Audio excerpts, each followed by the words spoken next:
Thank you very much, Larry. I'm going to start in French and then I'll switch back to English. Merci, Larry. Thank you, Larry. C'est un plaisir. It is both a pleasure et un devoir and a duty d'être parmi vous to be with you tonight in this pivotal moment that Canada and the world go through. Today I will talk about a rupture in the world order, the end of a pleasant fiction and the beginning of a harsh reality, where geopolitics, where the large main power geopolitics is submitted to no limits, no constraints. On the other hand, I would like to tell you that the other countries, especially intermediate powers like Canada, are not powerless. They have the capacity to build a new order that encompasses our values, such as respect for human rights, sustainable development, solidarity, sovereignty, and territorial integrity of the various states. The power of the less power starts with honesty. It seems that every day we're reminded that we live in an era of great power rivalry, that the rules-based order is fading, that the strong can do what they can and the weak must suffer what they must. And this aphorism of Thucydides is presented as inevitable, as the natural logic of international relations reasserting itself. And faced with this logic, there is a strong tendency for countries to go along to get along, to accommodate, to avoid trouble, to hope that compliance will buy safety. Well, it won't. So what are our options? In 1978, the Czech dissident Václav Havel, later president, wrote an essay called The Power of the Powerless. And in it, he asked a simple question: how did the communist system sustain itself? And his answer began with the greengrocer. Every morning, this shopkeeper places a sign in his window: "Workers of the world unite." He doesn't believe it. No one does. But he places the sign anyway to avoid trouble, to signal compliance, to get along. And because every shopkeeper on every street does the same, the system persists. Not through violence alone, but through the participation of ordinary people in rituals they privately know to be false. Havel called this living within a lie. The system's power comes not from its truth, but from everyone's willingness to perform as if it were true.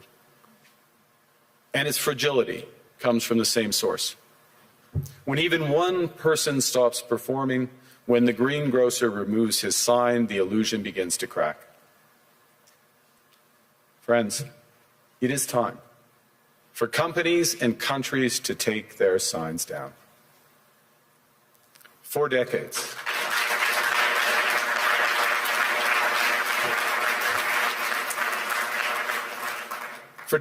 countries like Canada prospered under what we called the rules-based international order.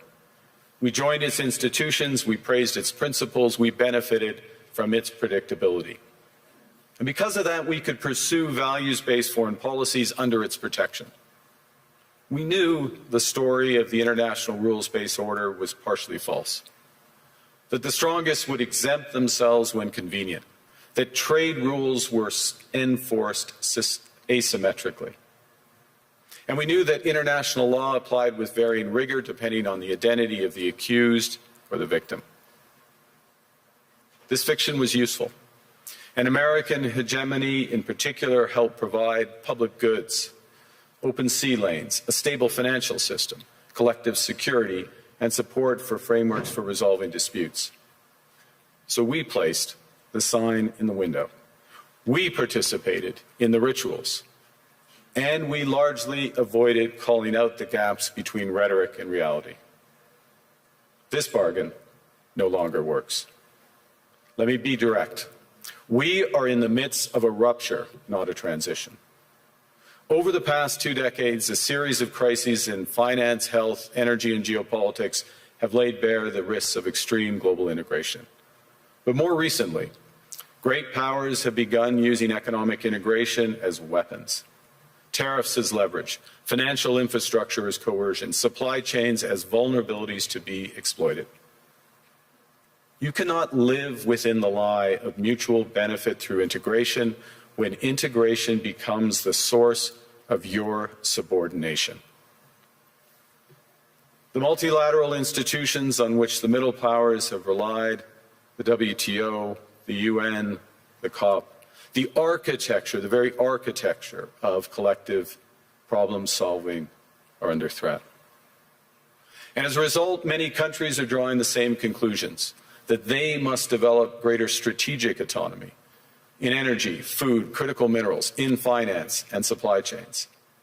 And this impulse is understandable. A country that can't feed itself, fuel itself, or defend itself has few options. When the rules no longer protect you, you must protect yourself. But let's be clear-eyed about where this leads. A world of fortresses will be poorer, more fragile, and less sustainable. And there's another truth. If great powers abandon even the pretense of rules and values for the unhindered pursuit of their power and interests, the gains from transactionalism will become harder to replicate. Hegemons cannot continually monetize their relationships. Allies will diversify to hedge against uncertainty. They'll buy insurance, increase options in order to rebuild sovereignty. Sovereignty that was once grounded in rules but will increasingly be anchored in the ability to withstand pressure. This room knows this is classic risk management. Risk management comes at a price. But that cost of strategic autonomy, of sovereignty, can also be shared. Collective investments in resilience are cheaper than everyone building their own fortresses. Shared standards reduce fragmentations. Complementarities are positive sum. And the question for middle powers like Canada is not whether to adapt to the new reality. We must. The question is whether we adapt by simply building higher walls or whether we can do something more ambitious. Now, Canada was amongst the first to hear the wake-up call, leading us to fundamentally shift our strategic posture. Canadians know that our old, comfortable assumptions that our geography and alliance memberships automatically conferred prosperity and security, that assumption is no longer valid. And our new approach rests on what Alexander Stubb, the President of Finland, has termed value-based realism. Or to put another way, we aim to be both principled and pragmatic. Principled in our commitment to fundamental values, sovereignty, territorial integrity, the prohibition of the use of force except when consistent with the UN Charter, and respect for human rights. And pragmatic in recognizing that progress is often incremental, that interests diverge, that not every partner will share all of our values. So we're engaging broadly, strategically, with open eyes. We actively take on the world as it is, not wait around for a world we wish to be. We are calibrating our relationships so their depth reflects our values. And we're prioritizing broad engagement to maximize our influence, given the fluidity of the world at the moment, the risks that this poses, and the stakes for what comes next. And we are no longer just relying on the strength of our values, but also the value of our strength. We are building that strength at home. Since my government took office, we have cut taxes on incomes, on capital gains and business investment. We have removed all federal barriers to interprovincial trade. We are fast-tracking $1 trillion of investments in energy, AI, critical minerals, new trade corridors, and beyond. We're doubling our defense spending by the end of this decade, and we're doing so in ways that build our domestic industries. And we are rapidly diversifying abroad. We've agreed a comprehensive strategic partnership with the EU, including joining SAFE, the European Defence Procurement Arrangements. We have signed 12 other trade and security deals on 4 continents in 6 months. The past few days, we've concluded new strategic partnerships with China and Qatar. We're negotiating free trade pacts with India, ASEAN, Thailand, Philippines, and Mercosur. We're doing something else. To help solve global problems, we're pursuing variable geometry. In other words, different coalitions for different issues based on common values and interests. So on Ukraine, we're a core member of the Coalition of the Willing and one of the largest per capita contributors to its defense and security. On Arctic sovereignty, we stand firmly with Greenland and Denmark and fully support their unique right to determine Greenland's future.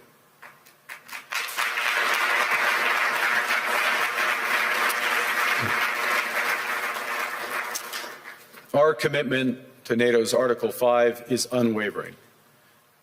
So we're working with our NATO allies, including the Nordic Baltic 8, to further secure the alliance's northern and western flanks, including through Canada's unprecedented investments in over-the-horizon radar, in submarines, in aircraft, and boots on the ground, boots on the ice. Canada strongly opposes tariffs over Greenland and calls for focused talks to achieve our shared objectives of security and prosperity in the Arctic. On plurilateral trade, we're championing efforts to build a bridge between the Trans-Pacific Partnership and the European Union, which would create a new trading bloc of 1.5 billion people. On critical minerals, we're forming buyers' clubs anchored in the G7 so that the world can diversify away from concentrated supply. And on AI, we're cooperating with like-minded democracies to ensure that we won't ultimately be forced to choose between hegemons and hyperscalers. This is not naive multilateralism, nor is it relying on their institutions. It's building coalitions that work, issues by issue, with partners who share enough common ground to act together. In some cases, this will be the vast majority of nations. What it's doing is creating a dense web of connections across trade, investment, culture, on which we can draw for future challenges and opportunities.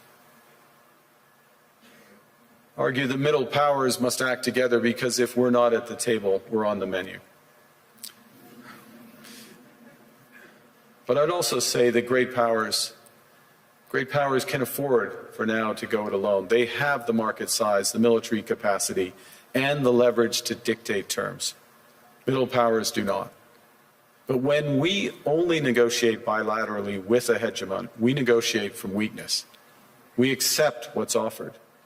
We compete with each other to be the most accommodating. This is not sovereignty.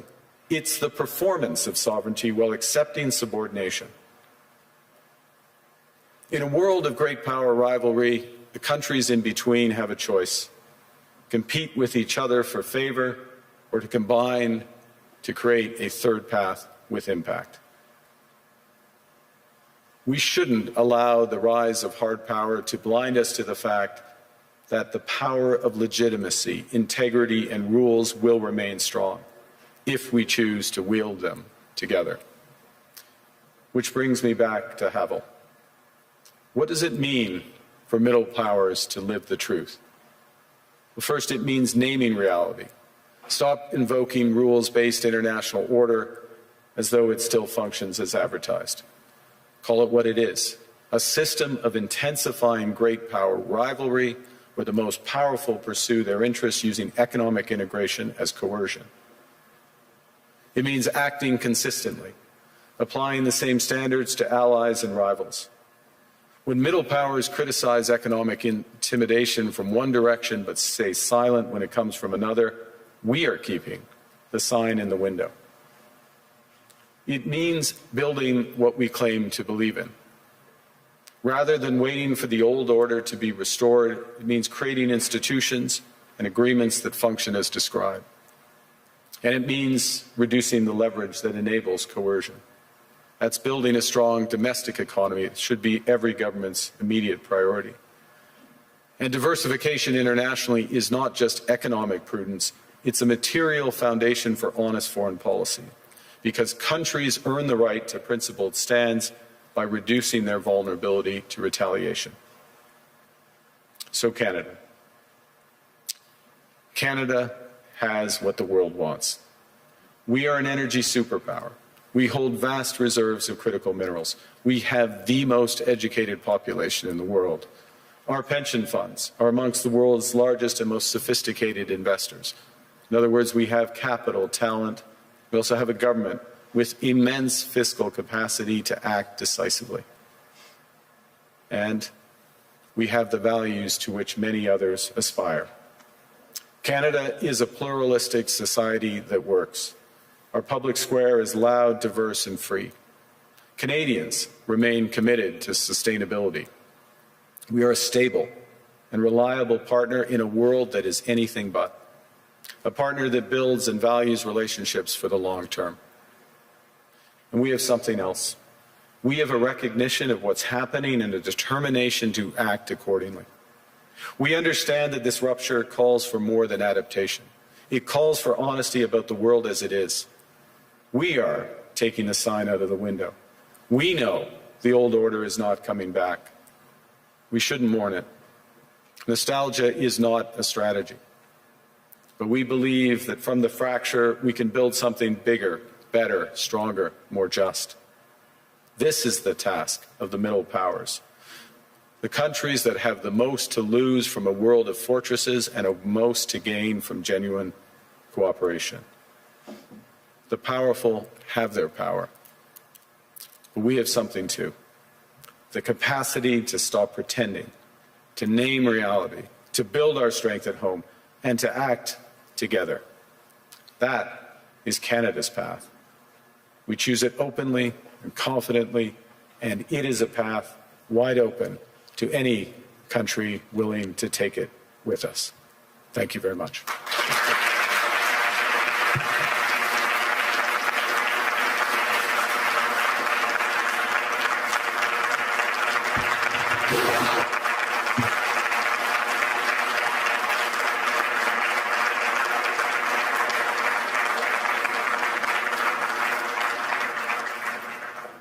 Well, thank you, Prime Minister. I don't think I've seen many standing ovations at Davos, so that was interesting.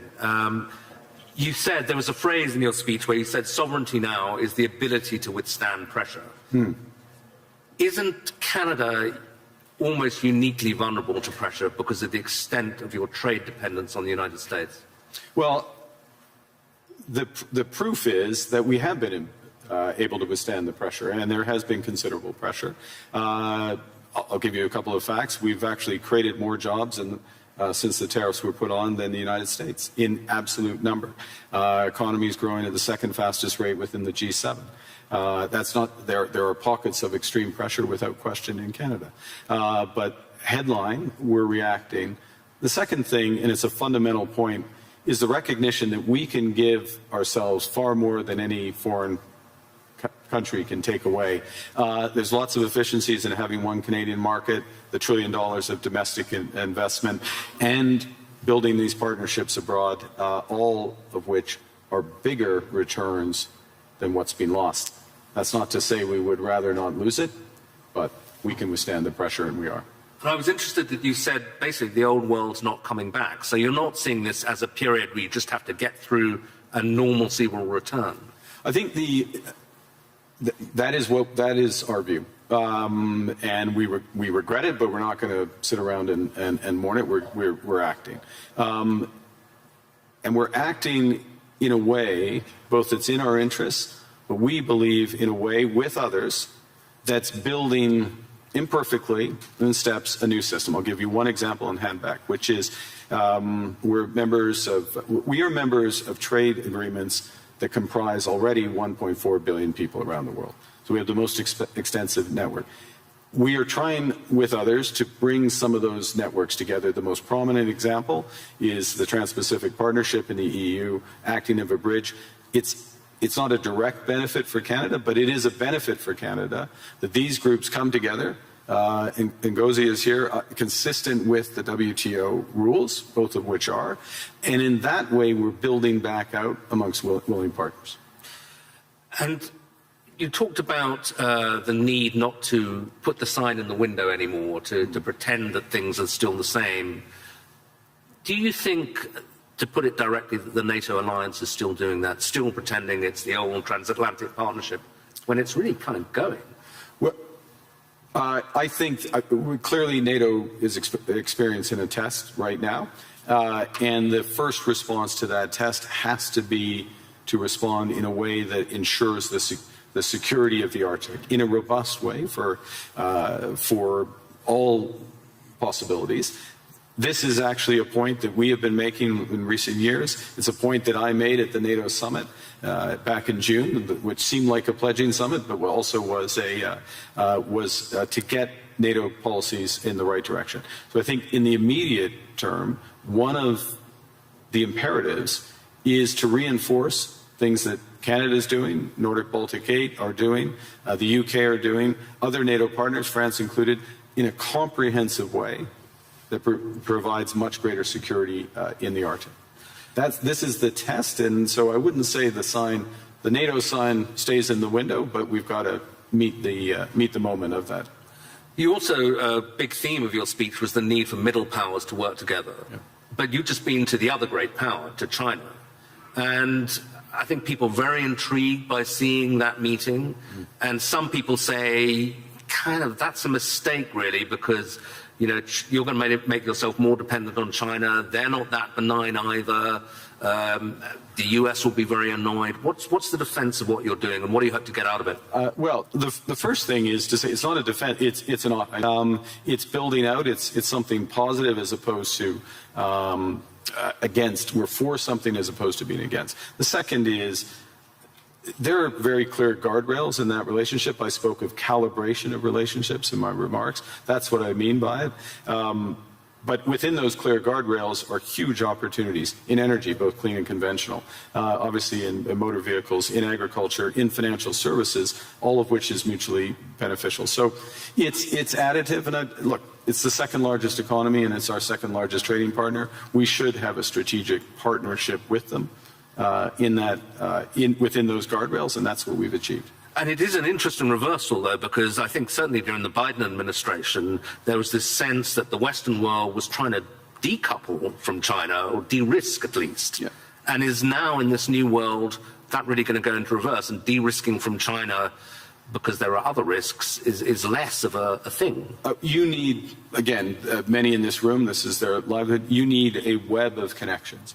And to miss out in that web some of the largest ones, United States, we already have that, China, India, Mercosur, European Union, that's a mistake. That's not managing your relationships properly. That makes you stronger, makes you more resilient. And then on top of that, I'll give you again, I'll appeal since it's in the headlines to the Nordics. Nordics plus Canada, it's 20% of global GDP. It's not the first thing people would realize, but that relationship, which is deepening for security reasons, because we're like-minded, those are the types of partnerships that I think we'll see more of. And you got a round of applause when you said something strong about standing on principle on Greenland. Hmm.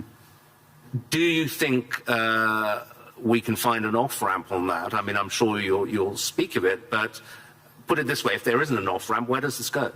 I strongly believe that there's a better outcome that come from the discussions that have been catalyzed in an unusual way, admittedly, but and we absolutely stand by the principles that I referenced. That solution starts with security, and a security, yes, of Greenland, but more broadly of the Arctic. Canada is foursquare contributing to that.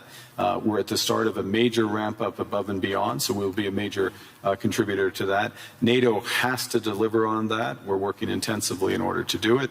As well, prosperity for the people of Greenland. In the end, it comes back to the people there, and there are opportunities to do that in ways that would strengthen all of the alliance. And when President Trump says, oh, Greenland's under threat from Russia, even from China, is that for real? I would say that there are threats. Russia is without question a threat in the Arctic, without question. Russia does lots of horrible things. and I'll take the opportunity to condemn their unjustified and horrific assault on Ukraine, almost at its 4th year. They are a real threat in the Arctic, one against we need to protect, which is why we have 364 5-day air, sea, and land presence. It's why we're adding to our submarine fleet, adding to our air fighter fleet, why we're building out over-the-horizon radar to protect from Russian missile threats and others, and why we will work with our NATO partners. The threat is more perspective than actual at this stage in terms of actual activity in the Arctic, and we intend to keep it that way. Another big issue that's going to come up this week is this board of peace that President Trump is keen on. I'm not sure whether it's for Gaza or for the entire world, but apparently Canada's been invited. Are you going to join? We have been invited, and let me start by, I think we should recognize the progress that has been made in at least getting towards the end of the first phase of this process. And the activation, if I can put it that way, of the process to set up the Board of Peace is the start of phase 2. Our view is, and that's to be welcomed, and this is a positive vehicle. Our view is we need to work on the actual structure of the vehicle. You just referenced, is it for Gaza? Well, the UN resolution, Security Council Resolution 2803, references a Board of Peace for Gaza. That's where we see it becoming immediately operative, and it needs to be, in our view, it's better to be designed in that way for the immediate needs there. There are many other needs around the world, first point. Second point, it needs to coincide with the immediate full flow of humanitarian aid into Gaza. We are still not where we need to be. Conditions still are horrific, so that needs to come alongside. We think there's aspects of the governance and the decision-making process that could be improved, but we will work with others, obviously work with the United States, because we can to improve the situation, the horrific situation there, and to move onto a path to a true two-state solution. There's a suggestion you can get permanent membership of the Board of Peace by ponying up $1 billion. You going to write a check for that? We would write checks and deliver in kind to improve the welfare of the people of Palestine. But we want to see it delivered direct to those outcomes promoting peace, and so the mechanics and how it works that way. Okay, final question. President Trump and a lot of people who agree with him condemn globalism a lot. And I suspect, you would be the kind of epitome of a globalist. You worked for Goldman Sachs, I believe. You were a central banker. You're comfortable and lived in several countries. Is globalism, first of all, is it a thing, and is it over? I think, well, look, understanding how the world works, having an appreciation for other cultures, understanding the connections, and being able to, or at least appreciating ways that how we connect, whether it's through technology, trade, investment, culture, can enrich our lives, and that's a good thing, and also help solve problems. Being detached from where you live and the broader needs of society, there is an epithet for that. I don't know that the G word is the one. There's certainly what we're finding, to go back to the points I was making, is that there are a number of like-minded countries that want to work through partnership to achieve those goals for their citizens and for the world more broadly. The call is for more to recognize what's really going on right now, and to pool their resources to the benefit of citizens. So it won't be global, it won't cover the globe, but it will be more powerful. Okay, Prime Minister, thank you very much indeed.